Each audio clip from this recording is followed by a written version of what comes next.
তাহলে আজকে আমাদের আলোচনা হচ্ছে ফৌজদারি কার্যবিধি আইনের 50 ধারা থেকে আমরা 54 শর্ট ইভেন্ট ক ধারা পর্যন্ত আলোচনা করব।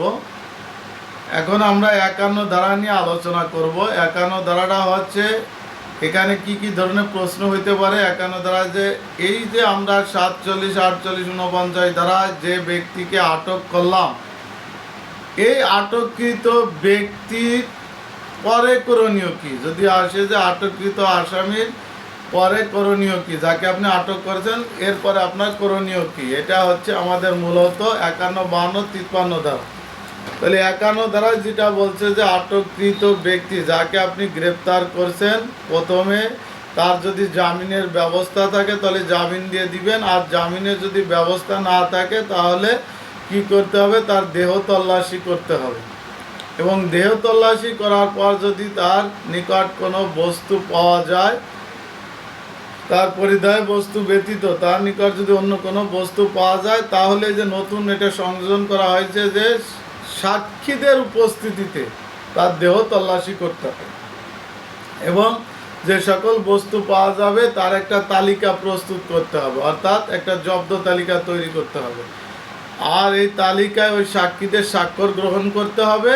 প্রয়োজন বোধে যে মালামাল পাইছেন তার একটা তালিকা ওই আসামিকে বা তার নিকটবর্তী আত্মীয় স্বজনকে দিতে হবে। তাহলে আমরা 51 ধারায় কি কি পেলাম? 51 ধারায় প্রথমে পেলাম যে ব্যক্তিকে আমরা 46, 47, 48, 49 ধারা মোতাবেক গ্রেপ্তার করছি, সে যদি জামিনযোগ্য হয় তাহলে জামিনের ব্যবস্থা থাকলে জামিন দিতে হবে, আর যদি জামিনের ব্যবস্থা না থাকে তাহলে তার দেহ তল্লাশি করতে হবে সাক্ষীদের সম্মুখে। এবং যে সকল বস্তু পাওয়া যাবে তার একটা তালিকা প্রস্তুতি করতে হবে। তালিকা মানে জব্দ তালিকা তৈরি করতে হবে। আর এই জব্দ তালিকাটা তো আমরা সামনে পড়ব ফৌজদারি কার্যবিধি আইনের 103 ক্লোজ 2 ধারা মোতাবেক, আরপিআরবি 280 বিধি মোতাবেক আমরা জব্দ তালিকা করে থাকি। তারপরে জব্দ তালিকা করার পরে জব্দ তালিকায় আবার সাক্ষীদের স্বাক্ষর নিতে হবে। এই যে সাক্ষী ডাকা, স্বাক্ষর নেয়, এটাও ফৌজদারি কার্যবিধি আইনের 103 ক্লোজ 1 উপধারায় বলা আছে। এরপরে আমাদের কি করতে হবে, যে এই যে মালামালটা পেলাম তার একটা তালিকা হয় ওই আসামিকে দিতে হবে অথবা তার আত্মীয় স্বজনকে দিতে হবে। এর সাথে আমরা পিআরবি ব্যবহার করতে পারবো 322 বিধি, অর্থাৎ দেহ তল্লাশি। তাহলে আমরা এখানে 51 ধারায় কিন্তু অনেকটা এমসিকিউ পেলাম যে দেহ তল্লাশির ক্ষেত্রে কাদেরকে ডাকতে হবে, তাহলে সাক্ষীদেরকে বা অন্য কোনো ব্যক্তিকে বা তার আত্মীয় স্বজনকে। তাহলে দেহ তল্লাশির ক্ষেত্রে অবশ্যই সাক্ষীদেরকে ডাকতে হবে এবং তাতে কার কার স্বাক্ষর থাকবে, সাক্ষীদের স্বাক্ষর থাকবে আর লিপিবদ্ধকারী অফিসারের স্বাক্ষর থাকবে। এরপরে হচ্ছে যে এই তালিকা প্রস্তুত করার পর তার একটা কপি কাকে দিতে হবে, তার একটা কপি আসামিকে বা তার আত্মীয় স্বজনকে, এক কতি দিলাম আসামিকে, কতি দিলাম আত্মীয় স্বজনকে, গতি দিলাম তার বন্ধু বান্ধবকে, গতি দিলাম উপরের সব কয়টি, তার মানে উপরের সব কয়টি। এখানে তাকেও দিতে পারেন, তার আত্মীয় স্বজন বা বন্ধু বান্ধবকে দেওয়ার কথা বলা হচ্ছে। তারপরে এটা ধারা কত, যে আটক ব্যক্তির দেহ তল্লাশি ধারা কত, ফৌজদারি কার্যবিধি আইনের 50, 51, 47, 48। তাহলে এখানে ফৌজদারি কার্যবিধি আইনের 51 ধারার কথা বলা হয়েছে। তাহলে 51 ধারাটা মোটামুটি মনে হয় আমরা ক্লিয়ার, যে 51 ধারা বলছে আটক ব্যক্তিকে আটক করার পর, আসামিকে আটক করার পর তার দেহ তল্লাশি করতে হবে। দেহ তল্লাশি করার পরে যদি কোনো পরিধেয় বস্তু ব্যতীত অন্য কোনো বস্তু পাওয়া যায় তাহলে সাক্ষীদের উপস্থিতিতে একটা জব্দ তালিকা তৈরি করতে হবে, সাক্ষীদের স্বাক্ষর গ্রহণ করতে হবে, পাশাপাশি তার একটা তালিকা ওই আসামিকে দিতে হবে। এটা পিআরবি 322 বিধিতে বলা আছে। এরপরে হচ্ছে 52 ধারা, খুবই একটা গুরুত্বপূর্ণ ধারা, যে মহিলাদের দেহ তল্লাশি। তাহলে মহিলাদের দেহ তল্লাশি ঠিক 51 ধারায় যে আমরা তো এটা পুরুষের করলাম, আর 52 ধারা হচ্ছে যদি মহিলা হয় সেক্ষেত্রে তার দেহ তল্লাশি করার ক্ষেত্রে আপনার কি করতে হবে, অপর কোনো একজন মহিলা বা নারী পুলিশ বা আপনার ইউপি মেম্বার যারা আছে এদের দ্বারা কি করতে হবে, তার দেহ তল্লাশি করতে হবে। এবং এই দেহ তল্লাশি করার কালে অবশ্যই তার শালীনতার প্রতি দৃষ্টি রাখতে হবে। আর এই দেহ তল্লাশি করার ক্ষেত্রে তার শরীরে পা থেকে মাথা পর্যন্ত প্রত্যেকটা অঙ্গ পুঙ্খানুপুঙ্খানুভাবে তল্লাশি করতে হবে। বিশেষ করে তার গুপ্ত অঙ্গ তল্লাশি করতে হবে, যাতে এখানে কোনো আপনার সোনা বা অন্য কোনো জিনিস জাতি, ছোট ক্ষুদ্র জিনিস জাতি লুকিয়ে না রাখতে পারে। এই জন্য তার গুপ্ত অঙ্গ কী করতে হবে, চেক করতে হবে। আর এর জন্য ধারা ব্যবহার করতে হবে কত ধারা? এর জন্য ধারা ব্যবহার করা হবে আমাদের পিআরবি 322 ও 328 বিধি ব্যবহার করতে পারবেন। পিআরবি 322 ও 328 বিধি ব্যবহার করা যাবে। তাহলে 52 ধারা আমরা কার দেহ তল্লাশির কথা পাইলাম? 52 ধারা আমরা মহিলার দেহ তল্লাশির কথা পাইলাম। এই মহিলাদের দেহ তল্লাশি কে করবে? মহিলাদের দেহ তল্লাশি করবে অপর কোনো নারী অথবা নারী পুলিশ অথবা আপনার মেম্বার যারা আছে, এদের দিয়ে আপনি কি করবেন? নারী মেম্বার, তাদের দ্বারা আপনি দেহ তল্লাশি করাবেন। আর এই দেহ তল্লাশি করার ক্ষেত্রে আপনার কী করতে হবে? পা থেকে মাথা পর্যন্ত প্রত্যেকটা অঙ্গ তল্লাশি করতে হবে, বিশেষ করে গুপ্ত অঙ্গটা তল্লাশি করতে হবে। এর সাথে আমরা পিআরবি ব্যবহার করব 322 ও 328 বিধি। এই ছিল হচ্ছে আমাদের 52 ধারা আলোচনা। আমরা এখন যাব 53 ধারা, খুবই গুরুত্বপূর্ণ ধারা। এই দেহ তল্লাশি করার কালে যদি আপনি কোনো অস্ত্র শস্ত্র পান, আপত্তিকর যদি কোনো অস্ত্র শস্ত্র পান, তাহলে তার কাছ থেকে এটা কেড়ে নিতে হবে। যে যার দেহ তল্লাশি করেছেন, তখন দেখলেন যে দেহ তল্লাশি করাকালে তার কোমরে বা মাজায় বা শরীরে কোথাও কি আছে, অস্ত্র আছে, তখন আপনার কি করতে হবে? ওই অস্ত্রটাকে আপনার তার কাছ থেকে কেড়ে নিতে হবে। এই অস্ত্র কেড়ে নেওয়ার পরে সাক্ষীদের উপস্থিতিতে আপনার কি করতে হবে? একটা জব্দ তালিকা তৈরি করতে হবে এবং সাক্ষীদের স্বাক্ষর নিতে হবে। আর জব্দ তালিকা ধারা তো আমি বললাম যে 103-এর ক্লোজ 2 উপধারা ফৌজদারি কার্যবিধি পিআরবি 280 বিধি মোতাবেক আপনি জব্দ তালিকা করলেন এবং এই জব্দ তালিকা সহ এবং আসামি সহ এবং এই যে উদ্ধারকৃত যে অস্ত্র সহ নিকটবর্তী ম্যাজিস্ট্রেটের নিকট তাকে হাজির করতে হবে। এই ছিল আমাদের 53 ধারার আলোচনা। তাহলে 53 ধারা আমরা কি পেলাম? যে যার দেহ তল্লাশি করতে আছি, সেই দেহ তল্লাশি কালে যদি কোনো আপত্তিকর অস্ত্র শস্ত্র পাওয়া যায়, তাহলে অস্ত্র শস্ত্র কি করব? কেড়ে নিতে হবে। কেড়ে নেওয়ার পরে তখন তার একটা জব্দ তালিকা প্রস্তুত করতে হবে এবং সাক্ষীদের স্বাক্ষর নিতে হবে। এবং এই জব্দ তালিকা সহ তো থানায় আসার পর আসামিকে যখন চালান দিবেন, তখন এই আসামি সহিত ওই উদ্ধারকৃত অস্ত্র, জব্দ তালিকা এবং আসামিকে আদালতের সম্মুখে হাজির করতে হবে। এই ছিল আমাদের 53 ধারা আলোচনা। পিআরবি 322, 328, তারপরে পিআরবি 280 আর পাশাপাশি ফৌজদারি কার্যবিধি আইনের 103-এর ক্লোজ 2 ধারা ব্যবহার করতে পারবেন। তাহলে আমরা আটক ব্যক্তির দেহ তল্লাশির বিধান 51, 52, 53 পাইলাম। তাহলে এর সাথে আমরা ব্যবহার করব পিআরবি 322, 328, 280 বিধি। এই ছিল আমাদের 51, 52, 53 ধারার আলোচনা। এবার আমরা 54 ধারাটা আলোচনা করব। সবাই জানেন হয়তো 54 ধারা কিন্তু পুরা কি হয়েছে, মোটিভেশন হয়ে গেছে, অর্থাৎ নতুন করে আবার চেঞ্জিং আসছে 54 ধারা। আগে ছিল 9টা কোটেশন, এখন কিন্তু 54 ধারা টোটাল 11টা কোটেশন আসছে। পাশাপাশি 54-র 1 ক্লোজ 1 ক্লোজ 2ও আসছে। এটা হয়তো সবাই জানেন না? কেউ তো জানান, ইয়েস বা নো।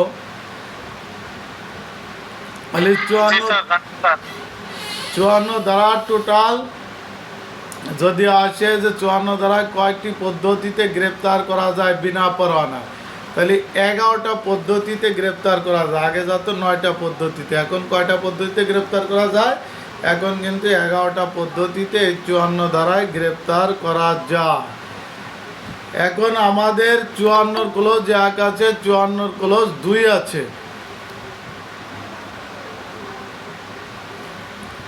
54 close 1, 54 close 2। তাহলে কি কি আছে? 54 ক্লোজ 1, 54 ক্লোজ 2। 54 ক্লোজ 1-এ হচ্ছে 11টা কোটেশন আর 54 ক্লোজ 2-এ কোনো কোটেশন নাই।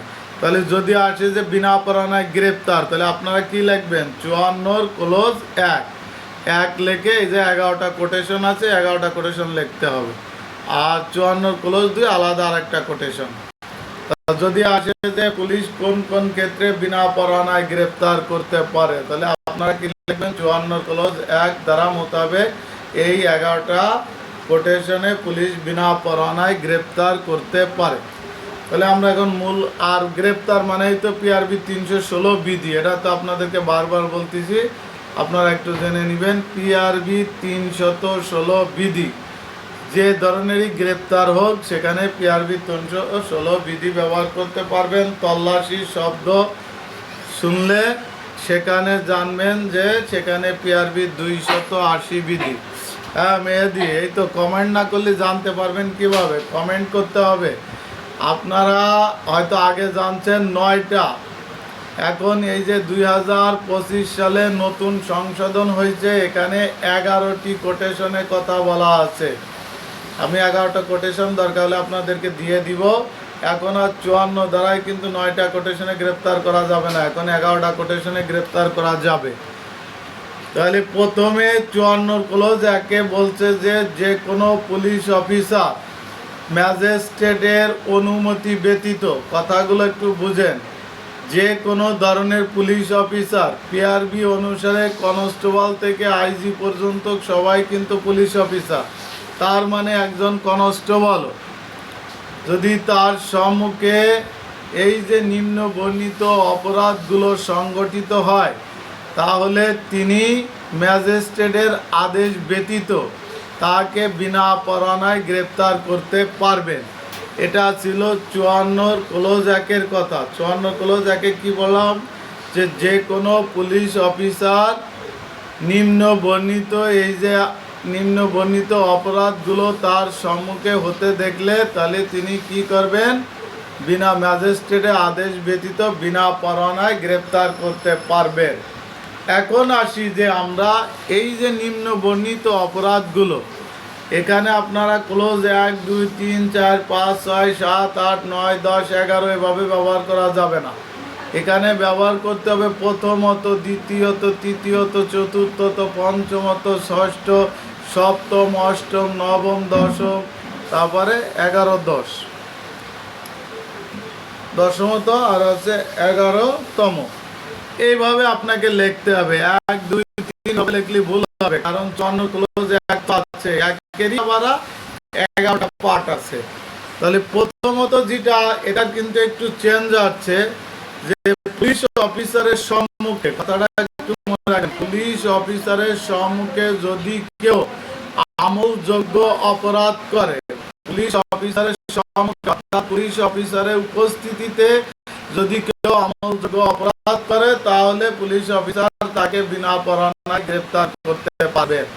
আর আগে ছিল যে পুলিশ অফিসার যদি জানতে পারে, তাহলে সেক্ষেত্রে বিনা বাধ্যতামূলক অপরাধ আছে বলে সন্দেহ হয়।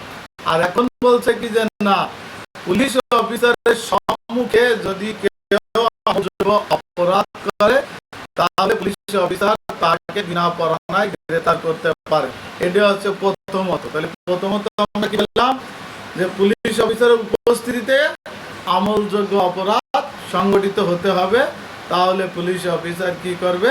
বিনা পরোয়ানায় গ্রেপ্তার করতে পারবে। তাহলে আমরা একটা কোটেশন মোটামুটি মানে বুঝতে পারছি যে কি বলছে, পুলিশ অফিসারের উপস্থিতিতে আমলযোগ্য অপরাধ যদি কেউ সংগঠিত করে, তাহলে পুলিশ অফিসার তাকে বিনা পরোয়ানায় গ্রেপ্তার করতে পারবে। দুয়ে যে কথাটা, অর্থাৎ দ্বিতীয়তে যে কথা বলা আছে, সেটা বলছে যে নির্ভরযোগ্য, অর্থাৎ পুলিশ অফিসারের নিকট যদি কেউ অভিযোগ করে, পুলিশ অফিসারের নিকট যদি কেউ অভিযোগ করে, অথবা পুলিশ অফিসারের সন্দেহ হয়, বা পুলিশ অফিসারের উপস্থিতিতে যদি কেউ কোনো অপরাধ করে, সেই অপরাধের শাস্তি যদি 7 বছরের নিম্নে হয়, কথাটা মূলত কথা আছে যে অপরাধটা যদি 7 বছরের নিম্নে হয়, অর্থাৎ যে অপরাধটি সে করতেছে সেটার শাস্তি কত বছর হবে? 7 বছরের ডাউন। এবং এই অপরাধটা যে সে করছে এই সম্পর্কে কেউ পুলিশের নিকট এসে কি করছে?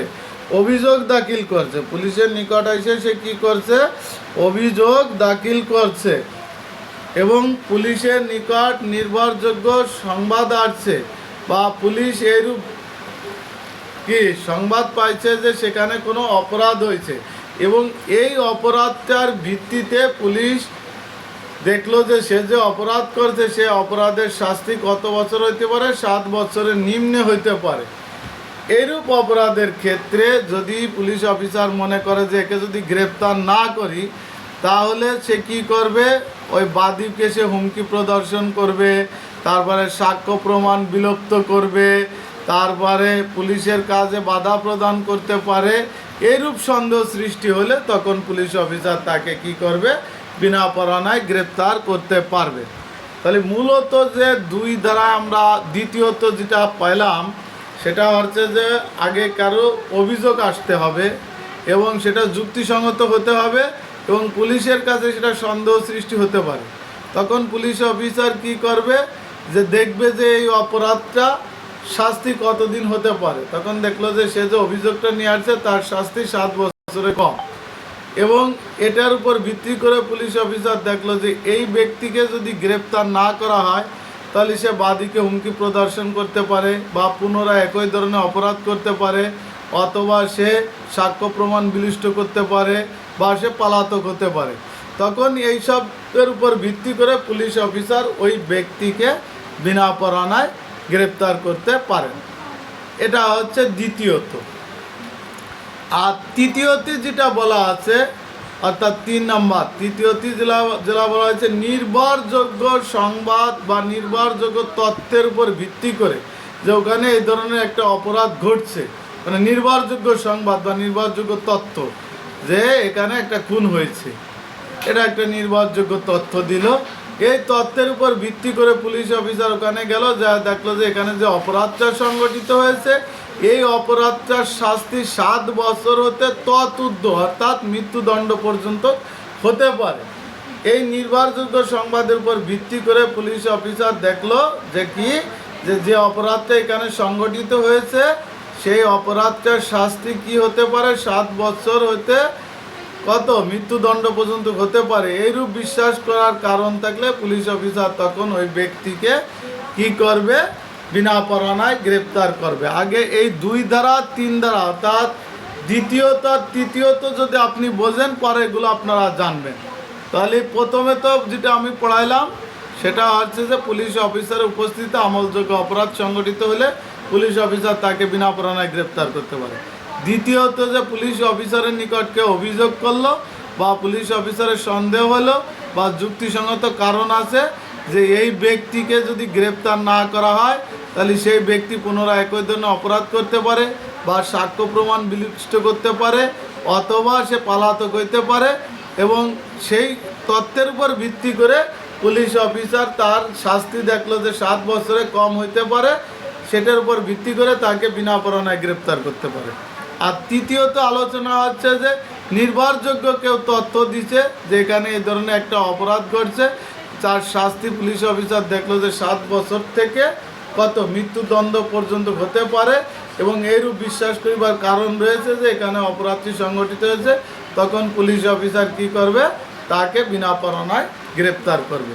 এখন আপনারা যদি কিছু না লিখতে পারেন তাহলে লিখবেন যে 7 বছরে কম কোনো অপরাধ যদি করে সেটা যদি অভিযোগের ভিত্তিতে হয় তাহলে সেক্ষেত্রে, আর 7 বছরের ঊর্ধ্বে অথবা মৃত্যুদণ্ড হইতে পারে এরূপ কোনো অপরাধ করলে সেক্ষেত্রে পুলিশ অফিসার তাকে বিনা পরোয়ানায় গ্রেপ্তার করতে পারে। এটা ছিল হচ্ছে আমাদের তৃতীয়। চতুর্থ যেটা বলা আছে, চতুর্থ কিন্তু আগের কথাগুলো এখন চলেছে যে কোনো ব্যক্তির নিকট যুক্তিসঙ্গত কারণ ব্যতীত তার নিকট যদি কোনো ঘর ভাঙার যন্ত্রপাতি পাওয়া যায়। এটা আগে পূর্বে ছিল যে যুক্তিসঙ্গত কারণ ব্যতীত যদি কোনো ব্যক্তির নিকট ঘর ভাঙার যন্ত্রপাতি পাওয়া যায়, যে তার কাছে যে ধরনের যন্ত্রপাতি আছে সে কি করলো, যুক্তিসঙ্গত জবাব দিতে পারলো না, সেই ক্ষেত্রে পুলিশ অফিসার তাকে বিনা পরোয়ানায় গ্রেপ্তার করতে পারে। এবার হচ্ছে আমাদের পঞ্চমত যে যাকে ঘোষিত অপরাধী বলিয়া ঘোষণা করা হয়েছে, অত্র আইনের অধীনে যাকে ঘোষিত অপরাধী বলিয়া ঘোষণা করা হয়েছে এইরূপ ব্যক্তিকে পুলিশ অফিসার বিনা পরোয়ানায় গ্রেপ্তার করতে পারেন। এটা গেল কত? আমাদের পঞ্চমত। আর ষষ্ঠ হতে যার নিকট চুরাই মাল আছে বলিয়া নির্ভরযোগ্য তথ্য পাওয়া যায়, যে অমুকের কাছে চুরাই মাল আছে বা অমুকের বাড়িতে চুরাই মাল আছে, এটা নির্ভরযোগ্য তথ্য দিছে, সেই তথ্যের ভিত্তিতে ওই ব্যক্তিকে বিনা পরোয়ানায় গ্রেপ্তার করতে পারবেন। এটা হচ্ছে কত? ষষ্ঠ।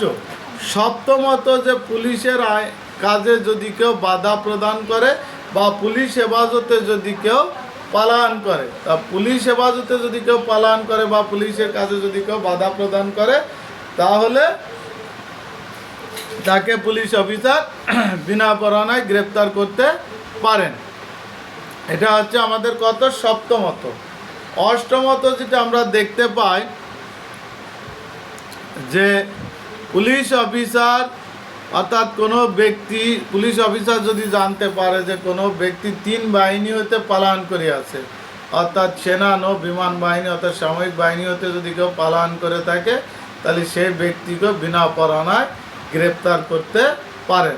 এটা হচ্ছে অষ্টমত।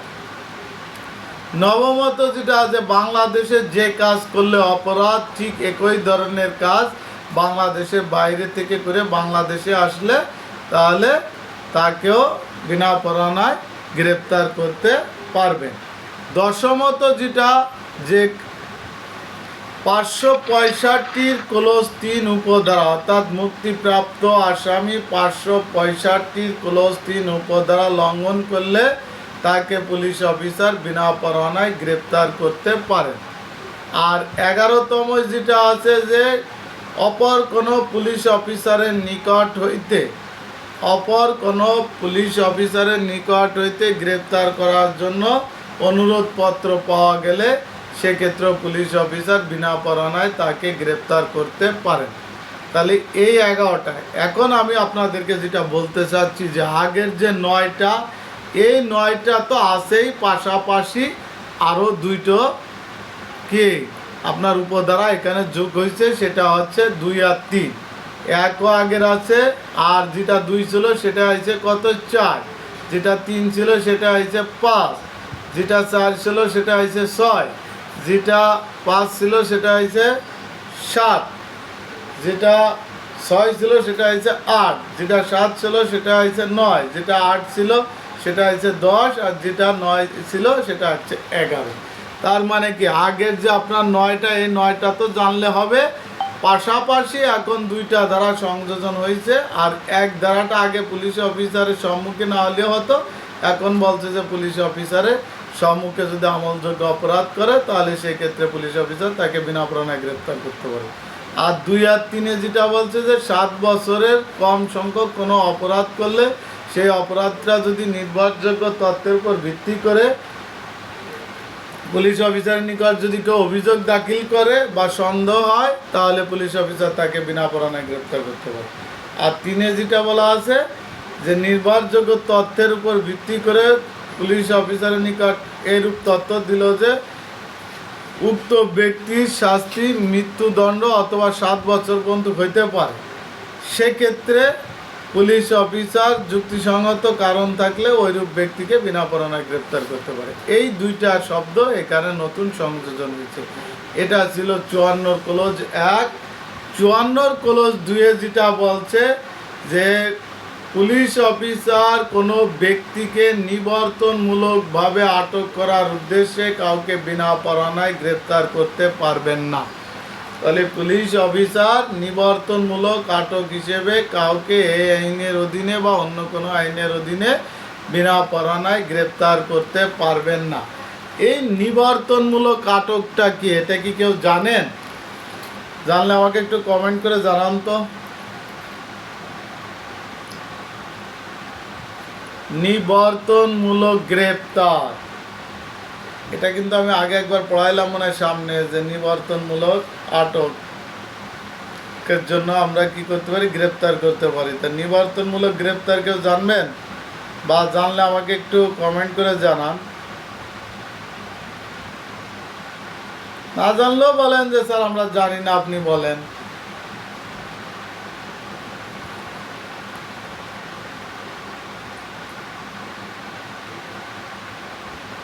কেউ নয় জানেন না, না? নিবর্তনমূলক আটক বা প্রতিরোধমূলক আটক বা প্রতিরোধমূলক গ্রেপ্তার, এটা বলতে বোঝানো হয়েছে যে অপরাধ সংগঠিত হয়নি, অপরাধের প্রস্তুতি চলছে। এই সংবাদ পাওয়ার পরে পুলিশ অফিসার তাকে গ্রেপ্তার করে, যেটা আমরা ফৌজদারি কার্যবিধি আইনের 151 ধারা করছি, যে অপরাধ আমলযোগ্য অপরাধ সংগঠনের মানে কেউ ষড়যন্ত্র করতেছে, তখন এই সংবাদ পাইলে এখনো তারা আমলযোগ্য অপরাধ করে নাই, তখন পুলিশ অফিসার বিনা পরোয়ানায় গ্রেপ্তার করতে পারে। এখন 54 ক্লোজ 2 যেটা বলছে যে এই নিবর্তনমূলক আটক করা যাবে না, অর্থাৎ প্রস্তুতি নিচ্ছে এইরূপ ব্যক্তিকে আপনি বিনা পরোয়ানায় গ্রেপ্তার করতে পারবেন না। অর্থাৎ অপরাধের প্রস্তুতি নিচ্ছে, আপনি কেউ বললো যে স্যার ওরা ডাকাতি করতে যাবে, এরকম একটা কথাবার্তা শুনলাম, আপনি তাড়াতাড়ি ওদেরকে গ্রেপ্তার করেন। এখনও কিন্তু তারা ডাকাতি করতে যায়নি বা যাবে কিনা এখনও নির্ভরযোগ্য না। কেউ একজন বললো যে স্যার ওরা রাত্রে এরকম আলোচনা করছে, এই কথার উপর ভিত্তি করে আপনি তাকে বিনা পরোয়ানায় গ্রেপ্তার করতে পারবেন না। অর্থাৎ যে ডাকাতি ঠেকানোর জন্য আপনি আগে তাকে গ্রেপ্তার করলেন, এই প্রতিরোধমূলক বা নিবর্তনমূলক গ্রেপ্তার করা যাবে না। এটা ছিল 54 ক্লোজ 2। তাহলে 54 ধারাটা কি আপনারা পুরাপুরি ক্লিয়ার? এই যে 54 যে 11টা কোটেশন বলা আছে, যদি না ক্লিয়ার হন তাহলে আমি আরও একবার আলোচনা করব।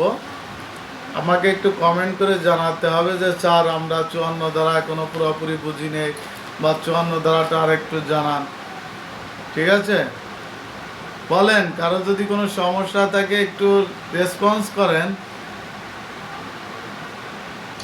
কারণ এইবার না আসে নাই, আগামীবার অবশ্যই 54 ধারার এই প্রশ্নটা আসবে। দেখেন যে ফৌজদারি কার্যবিধি আইনের 54 পুলিশ 54 ধারা অনুসারে কোন কোন ক্ষেত্রে বিনা পরোয়ানায় গ্রেপ্তার করতে পারে, এই বিষয়টা দেখবেন।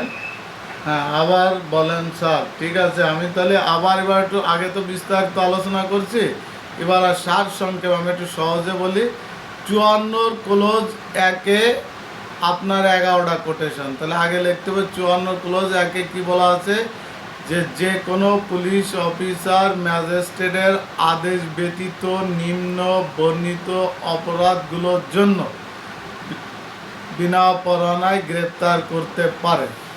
এবার প্রথমত যেটা বলা হয়েছে যে আমলযোগ্য অপরাধটি অবশ্যই পুলিশের সম্মুখে হতে হবে, অর্থাৎ পুলিশের উপস্থিতি না হলে পুলিশ অফিসার তাকে গ্রেপ্তার করতে পারবে না। তার মানে অপরাধটি পুলিশের সম্মুখে হতে হবে, এটা হচ্ছে প্রথম কথা। হ্যাঁ, 11টা কোটেশন আমি দিয়ে দিব, সমস্যা নাই, লিখে দিয়ে দিব। তাহলে আমলযোগ্য অপরাধটি অবশ্যই পুলিশের সম্মুখে হতে হবে, এটা হচ্ছে 11 অর্থাৎ 54-1-এর ক্লোজ, যেটা প্রথমটা। দ্বিতীয়টা হচ্ছে যে যুক্তিসঙ্গত অভিযোগের প্রেক্ষিতে বা কোনো ব্যক্তির অভিযোগের প্রেক্ষিতে অথবা পুলিশ অফিসার বিশ্বাসের ক্ষেত্রে অথবা সন্দেহের ক্ষেত্রে যে যে অপরাধটি সংগঠিত হয়েছে ওই অপরাধটির শাস্তি 7 বছর পর্যন্ত হতে পারে, অর্থাৎ 7 বছরের উপরে না, 7 বছরের নিম্নে অপরাধটি সাজা হতে পারে। এবং এইরূপ ব্যক্তিকে যদি পুলিশ অফিসার গ্রেপ্তার না করে, সেক্ষেত্রে সে কী করতে পারে, বাদীকে পুনরায় ভয়ভীতি সৃষ্টি করতে পারে, পুনরায় একই ধরনের অপরাধ করতে পারে, বা সাক্ষ্য প্রমাণ বিলুপ্ত করতে পারে, অথবা সে পলাতক হতে পারে। এরূপ সন্দেহ সৃষ্টি হলে পুলিশ অফিসার ওই ব্যক্তিকে বিনা পরোয়ানায় গ্রেপ্তার করতে পারে। এটা ছিল দ্বিতীয়ত। তৃতীয়ত বলছে যে নির্ভরযোগ্য সংবাদ প্রাপ্তির পর, অর্থাৎ এমন একটা সংবাদ আসছে যে সংবাদটা সত্য পুলিশ অফিসারের কাছে, এরূপ সংবাদ প্রাপ্তির পর পুলিশ অফিসার দেখলো যে অপরাধটি ওখানে সংগঠিত হয়েছে, সেই অপরাধটির শাস্তি 7 বছর হইতে মৃত্যুদণ্ড পর্যন্ত হতে পারে। এইরূপ বিশ্বাস করিবার কারণ থাকলে পুলিশ অফিসার ওই ব্যক্তিকে বিনা পরোয়ানায় গ্রেপ্তার করতে পারেন। এটা ছিল হচ্ছে তৃতীয়ত। আর চতুর্থ থেকে 11 পূর্বের কথাই, যে যুক্তিসঙ্গত কারণ ব্যতীত যার নিকট ঘর ভাঙার যন্ত্রপাতি পাওয়া যায়, এটা ছিল হচ্ছে কত, চতুর্থত। পঞ্চমতম যেটা বলছে যে যে যে ব্যক্তিকে কি বলা হয়েছে, এই আইনের অধীনে ঘোষিত অপরাধী হিসেবে ঘোষণা করা হয়েছে সেই ব্যক্তিকে, এটা হচ্ছে কত, পঞ্চমত। ষষ্ঠতে যেটা বলা আছে যে কোনো ব্যক্তির নিকট চোরাই মাল আছে, এইরূপ যদি নির্ভরযোগ্য সংবাদ পাওয়া যায়, সেটার উপর ভিত্তি করে ওই ব্যক্তিকে বিনা পরোয়ানায় গ্রেপ্তার করা যাবে। তাহলে এটা গেল ষষ্ঠতম। এবার সপ্তমে যেটা বলা আছে সেটা হচ্ছে যে পুলিশের কাজে যদি কেউ বাধা প্রদান করে বা পুলিশ হেফাজতে হইতে যদি কোনো ব্যক্তি পালায়ন করে, সেই ব্যক্তিকে বিনা পরোয়ানায় গ্রেপ্তার করতে পারবে। এটা গেল সপ্তম। অষ্টমে বলছে যে 3 বাহিনী হতে যদি কোনো ব্যক্তি পালায়ন করে, তাহলে সেই ব্যক্তিকে পুলিশ বিনা পরোয়ানায় গ্রেপ্তার করতে পারে। এটা গেল অষ্টম। নবমে যেটা পড়ানো হয়েছে যে বাংলাদেশের বাইরে অর্থাৎ বিদেশে যে অপরাধ করে যদি কোনো ব্যক্তি বাংলাদেশে আসে, তাহলে ওই ব্যক্তিকেও পুলিশ বিনা পরোয়ানায় গ্রেপ্তার করতে পারবেন। দশমে যেটা বলা আছে যে অত্র আইনের 565 ক্লোজ 3 উপধারা লঙ্ঘন করলে পুলিশ অফিসার ওই ব্যক্তিকে বিনা পরোয়ানায় গ্রেপ্তার করতে পারে।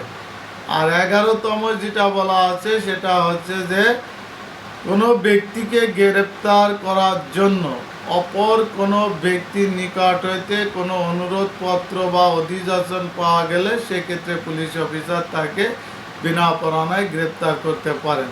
এই ছিল 54 ক্লোজ 1-এর 11টা কোটেশন। আর 54 ক্লোজ 2-এ বলা আছে যে অত্র আইনের অধীনে কোনো ব্যক্তিকে নিবর্তনমূলকভাবে বিনা পরোয়ানা আটকের জন্য বিনা পরোয়ানায় গ্রেপ্তার করতে পারবেন না। অর্থাৎ নিবর্তনমূলক আটক দেখিয়া কোনো ব্যক্তিকে বিনা পরোয়ানায় গ্রেপ্তার করতে পারবেন না। এটা ছিল হচ্ছে 54 ক্লোজ 2। আর 54 শর্ট টাইপের ক্লোজ তে যেটা বলা আছে সেটা হচ্ছে যে এটা আবার নতুন একটা ধারা, 54 শর্ট টাইপের ক্লোজ ক, যে যাকে গ্রেপ্তার করতে যাবেন, যেটা আমরা 80 ধারায় পড়ছি, যে কোনো ব্যক্তিকে যদি গ্রেপ্তার করতে হয় তাহলে তাকে গ্রেপ্তারের সারমর্ম জানাইতে হবে, প্রয়োজন বোধে তাকে দেখাইতে হবে। আর এই 54 শর্ট টাইপের কত ঠিক একই করা যায়, যাকে বিনা পরোয়ানায় গ্রেপ্তার করতে যাবেন, কি কারণে তাকে বিনা পরোয়ানায় গ্রেপ্তার করতেছে, সেই কারণ সম্পর্কে সেই ব্যক্তিকে সেই সমাধান অর্থাৎ সেই ব্যক্তিকে অবগত করতে হবে যে এই ধরনের অপরাধের জন্য আপনাকে বিনা পরোয়ানায় গ্রেপ্তার করা হচ্ছে। এটা হচ্ছে 54 শর্ট টাইপের ক দ্বারা। তাহলে 54 শর্ট টাইপের কতে কি বলছে, যে যাকে আপনি বিনা পরোয়ানায় গ্রেপ্তার করতে যাচ্ছেন তাকে সেই বিষয়টা অবগত করতে হবে বা জানাতে হবে। এটা ছিল 54 শর্ট টাইপের ক। এই ছিল আজকে মোটামুটি আমাদের আলোচনা। যেহেতু এখানে 11টা কোটেশন বলে আমি বাকি ধারাগুলো পড়াইলাম না, কারণ এই 11টা ধারা আপনাদের অবশ্যই, এই উপধারা 11টা অবশ্যই আপনাদের মনে রাখতে হবে। ঠিক আছে।